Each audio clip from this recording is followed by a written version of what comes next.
राम राम मेरे प्यारे सनातनी बहनों और भाइयों। चैत्र महीना वो पावन बेला है जब प्रकृति खुद सजकर भगवान की आरती उतारती है। पिछले अध्याय में हमने देखा था कि ब्रह्मा जी ने कैसे पंच तत्वों से ये दुनिया बनाई। आज हम अध्याय 3 से लेकर 9 तक की उस रसीली यात्रा पर चलेंगे जहां हम माँ आदि शक्ति के 9 रूपों का विज्ञान और कन्या पूजन का सच्चा रहस्य जानेंगे। अपनी कुर्सी की पेटी बांध लीजिए और मन को माँ के चरणों में लगा दीजिए, क्योंकि ये कथा आपके जीवन की दिशा बदल सकती है। भक्तों, नवरात्रि का पहला दिन आता है माँ शैलपुत्री के रूप में। ये हिमालय की बेटी है। इनका वाहन बैल है और हाथ में त्रिशूल। भैया, माँ शैलपुत्री हमें सिखाती है कि जीवन में मुसीबतें आएंगी, पहाड़ खड़े होंगे, पर आपको अडिग रहना है। अब विज्ञान की बात माने तो इस दिन का गहरा संबंध है हरड़ औषधि से। जैसे माँ दुखों को हरती है, हरड़ शरीर के रोगों को हर लेती है। जो इस दिन माँ का ध्यान करता है उसका मन पत्थर की तरह मजबूत हो जाता है। दूसरे दिन दर्शन दीजिए माँ ब्रह्मचारिणी। इनके एक हाथ में जप की माला और दूसरे में कमंडल है। माँ ने हजारों साल केवल फल पत्ते खाकर तपस्या की ताकि वो महादेव को पा सके। आज के युवाओं को माँ ये सिखाती है कि बिना शॉर्टकट लिए ढूंढे जब तक लक्ष्य न मिल जाए, तपस्या मेहनत करना मत छोड़ना। इस दिन की औषधि है ब्राह्मी। यह दिमाग को तेज करती है और एकाग्रता बढ़ाती है। और तीसरे दिन गूंजती है माँ चंद्र घंटा के घंटे की आवाज। इनके माथे पर आधे चंदा का घंटा है। इनकी गर्जना से ही पापियों की रूह कांप जाती है।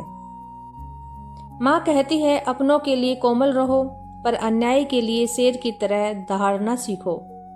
इस दिन धनिया या चंदसूर जैसी शीतल जड़ी बूटियों का महत्व है, जो हमारे रक्त और गुस्से को शांत रखती है। चौथे दिन माँ कुष्मांडा प्रकट होती है। भक्तों, जब चारों तरफ गहरा अंधेरा था, तब माँ ने अपनी एक छोटी सी मुस्कान से पूरे ब्रह्मांड को पैदा किया। सोचिए, जिसकी मुस्कान में इतनी ताकत है, वो अपनी किस्मत कितनी जल्दी चमका सकती है। इनका प्रतीक है पेठा। जैसे पेठा पुष्ट होता है, माँ हमें वैसा ही मानसिक और शारीरिक बल देती है। 5वें दिन माँ अपनी गोद में कार्तिकेय स्कंद को लेकर बैठती है। ये है माँ स्कंद माता का रूप। माँ कितनी भी बड़ी शक्ति हो, अपने बच्चों के लिए वो सिर्फ एक मैया है। इस दिन का विज्ञान अलसी में है। यह शरीर के वात पित्त कफ को संतुलित करती है। माँ स्कंद माता की पूजा से घर के कलेश खत्म होते हैं और शांति आती है।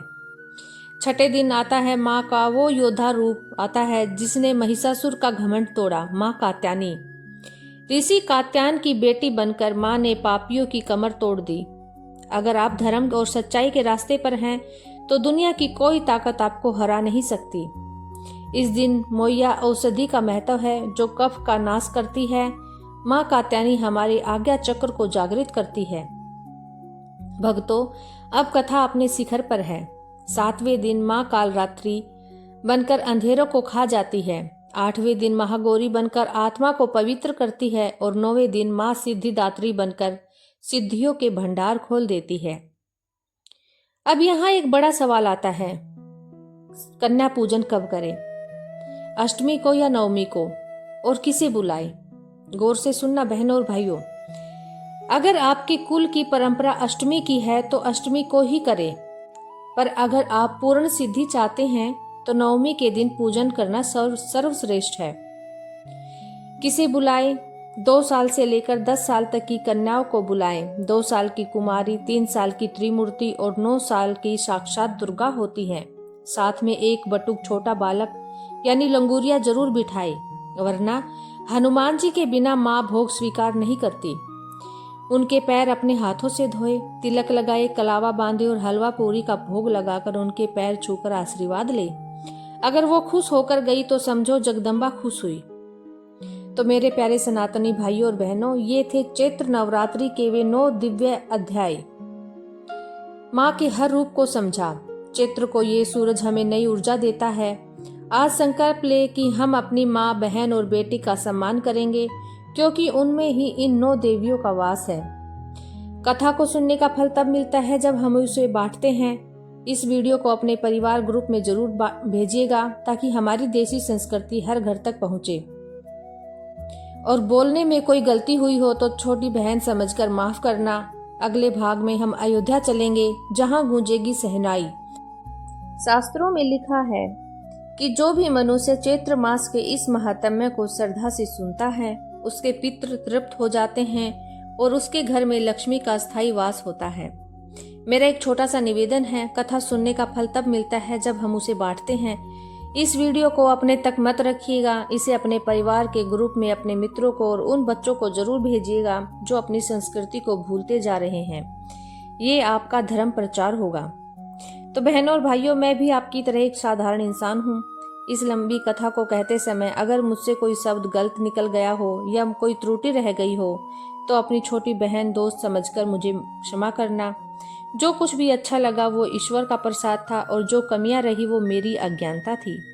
अब विदा लेने का समय है, मन नहीं भर रहा, लेकिन वादा करती हूँ अगले अध्याय में महात्म्य में मैं फिर मिलूंगी इसी चैनल पर। जब तक के लिए चलिए हम अपनी जगह पर खड़े होकर पूरे ब्रह्मांड को बता दीजिए कि हम सनातनी हैं। एक साथ मिलकर जयकारा लगाएंगे। बोलिए सृष्टि के रचयिता ब्रह्मा जी की जय, कलयुग के साक्षात देवता हनुमान जी की जय, मर्यादा पुरुषोत्तम राजा रामचंद्र की जय, गौ माता की जय, भारत माता की जय और आप सभी सुनने वाले प्रेमियों की जय। राम राम, जय श्री कृष्णा, राधे राधे।